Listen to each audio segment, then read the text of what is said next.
me chamo Débora e hoje apresentaremos a aula de Iluminismo.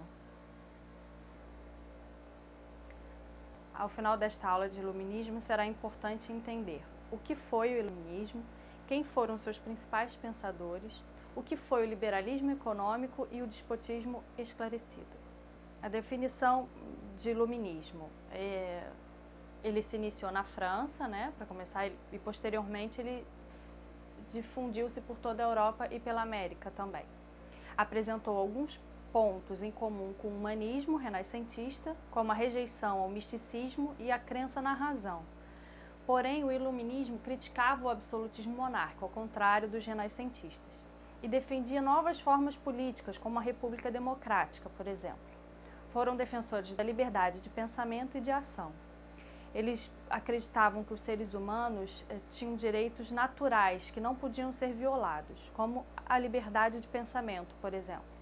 E só por meio da razão o ser humano poderia alcançar o conhecimento, a harmonia em sociedade e a liberdade individual. O movimento iluminista ele surgiu como uma insatisfação, principalmente dos setores intelectualizados da sociedade, contra os excessos e opressões impostos pelo sistema absolutista. Os iluministas propunham a reorganização da sociedade com uma política voltada para o ser humano, sobretudo para garantir a liberdade do indivíduo. Outro aspecto muito importante da filosofia iluminista era a ideia de progresso contínuo da sociedade. No entanto, esse progresso ele somente seria possível se as pessoas fossem educadas segundo o princípio da ciência e da razão, excluindo então os dogmas, principalmente católicos. O século XVIII ele foi também chamado de século das luzes, por valorizar a racionalidade e metaforizar a luz como a vinda do conhecimento. A burguesia e os iluministas. Como se deu essa relação? A burguesia apoiou estas ideias, visto que era um setor bastante prejudicado pela política centralizadora dos absolutistas. Lembrando que, nesse momento, a burguesia vivia ali a política do mercantilismo, extremamente controladora e centralizada.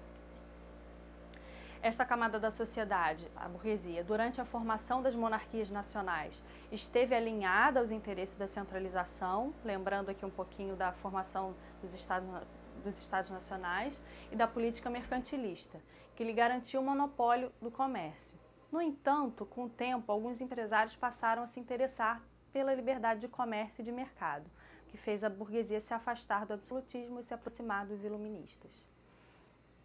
Aqui a gente tem uma imagem que retrata o iluminismo, duas pessoas mais iluminadas, mais claras, apontando um elemento também mais claro para pessoas que estão com olhos vendados, ou seja, que não são providas de racionalidade. Quais são os mais importantes princípios adotados pelos iluministas? Bom, os iluministas acreditavam que o direito à liberdade era um direito natural e inviolável e acreditavam que somente através da razão os homens poderiam chegar a uma convivência harmoniosa em sociedade, assim como alcançar a liberdade individual. Então, o direito à liberdade e a racionalidade eram princípios extremamente valorizados pelos iluministas.